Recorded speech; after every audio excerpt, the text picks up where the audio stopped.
has been times that the press has made us feel like public enemy number one. I was booted off one of the UK's biggest reality shows. I wish that people understood who the real Nikita Jasmine is, because although I have the very feisty, firecrackery side, I've got very good intentions. I don't mind people thinking that I'm hot-headed and I've got a bad temper, because that is true. But there's a lot more to us than that. I'm just a straightforward, direct person. I don't beat around the bush, and I don't. When I talk about what surgery I've had on my Instagram, I'm very raw and open and honest. I'm not going to tell people it's a walk in the park, because it's not. It's not for the faint-hearted. I'm Nikita Jasmine, I'm 28 years old and I'm from Sunderland. For a living, I'm a reality TV personality and influencer.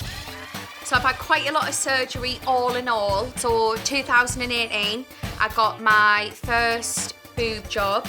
I got my teeth done. I got liposuction and my first BBL. The following year, I went and got a closed rhinoplasty. I got more liposuction and another BBL.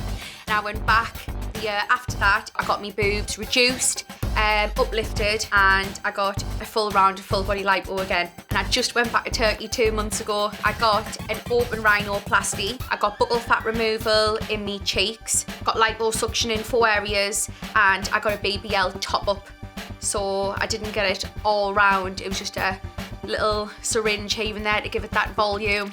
When I talk about what surgery I've had on my Instagram, I'm very raw and open and honest. I do go into full detail. If people ask us if it hurts, I do say yes. I do feel a responsibility in being open and honest. I'm not going to tell people it's a walk in the park, because it's not. It's not for the faint-hearted. I know it's self-inflicted, but it is hard graft. I just wasn't happy with my body shape at the time. I had a pot belly, no at all, literally flat as a pancake, and I had big breasts naturally, but they were a little bit saggy. Years ago, we're talking 10 years ago, I used to get called motorway.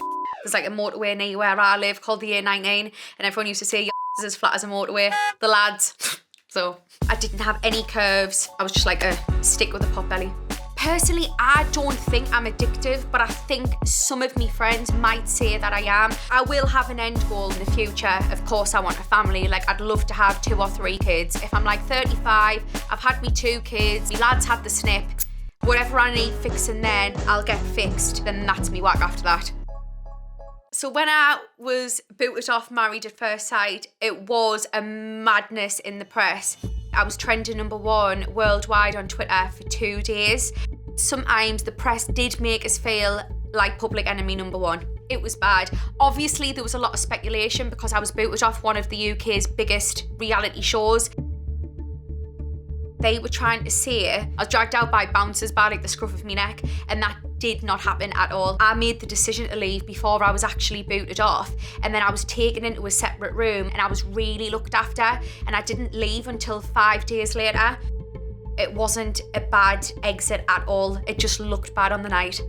There was a scene where me and my ex-husband and had a row on our honeymoon in Mexico. When that got aired, the hate I got from that was immense. People were literally saying that I'm a domestic violence abuser.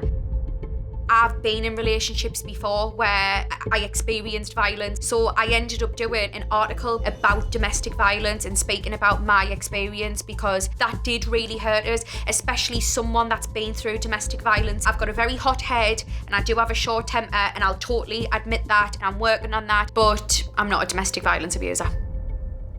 When I first started to get trolled, it was a shock to the system because I didn't expect it. I was getting death threats. I had people shout at us in supermarkets before. Luckily, I had a really good, supportive system around us, friends, family, me agent. I managed to handle it pretty well, and I got a lot of work off the back of it. I just had to absolutely milk it, because you can sit and you can cry and you can be depressed, or you can accept it for what it is. And I thought it wasn't how I expected it to be, but I ended up making a career out of it, so I can't complain. Because I've had surgery and I'm open about it, and obviously I like me glam and me makeup, I think people will think, oh, she's a she just wants the boys' attention. And if people literally known what my sex life was like, me dad even jokes on and says, Nikita, you need to join a convent. I don't leave the house, I don't even date. My lovely friend Steph is coming to see us today to see the new bod. A few of my close friends have seen my new body whilst I was in recovery, but Steph hasn't. Hello, you! You're Give right. us a hug. Oh. How are you doing? I'm all right, how are you? I'm alright. God, I can't wait to show you the new bod. I'm Steph, I'm the owner of Aesthetics Now, and I'm Nikita's aesthetics practitioner. I do filler treatments, skin boosters, facials, anything sort of where you want to enhance your own appearance. Are you ready? Yeah. Mate, you look unreal. Do you like it?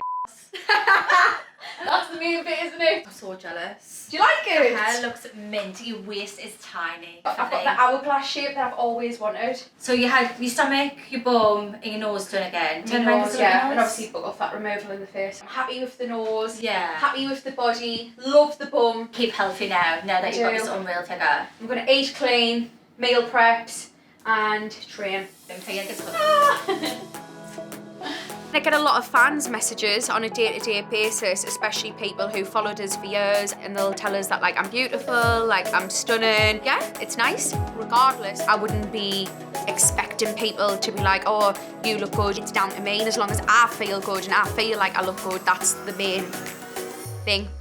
I do get negative comments sometimes, but if I get trolls that DM us or whatever, I simply just block and delete or ignore. My close friends and family who know as well, obviously love and support us and know the real me. So that's the only people's opinions that I care about. I've got a really good set of loyal friends. Hello, darling. Hiya, you alright? I'm good, how are you? I'm good. It was lush catching up with you the other day and seeing the new bod. I know. We're here at the Blow Lounge in Seaham, my favourite salon, and I've come to see Steph to get some filler in my chin. So I went to hers the other day, I had a little catch up and I seen a new body.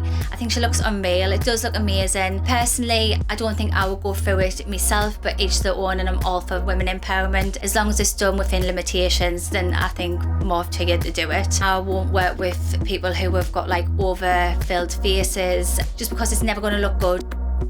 I've been working with Nikita for about a year and a half now. She already has like lovely natural cheekbones. Today we're going to do some chin filler. Yeah. We're just going to keep it a little bit more natural this time. Yeah, that's fine. I don't want a proper joker chin. Right. Yeah, no, we're not going to do that. Yeah. Just a small amount, about 0.5, and it's just going to round off the centre of your chin here and elongate your jawline.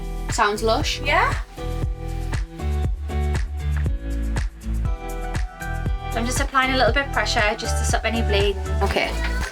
Oh, I love it. It's very minimal, just what I wanted. I didn't want a joker chin. Just nice and subtle. Thank you, my gorgeous You're girl. welcome. People who might judge us on plastic surgery, I just want to say to them, focus on yourself. It's not harming you or affecting you in any way. Why would you care about somebody else getting a procedure?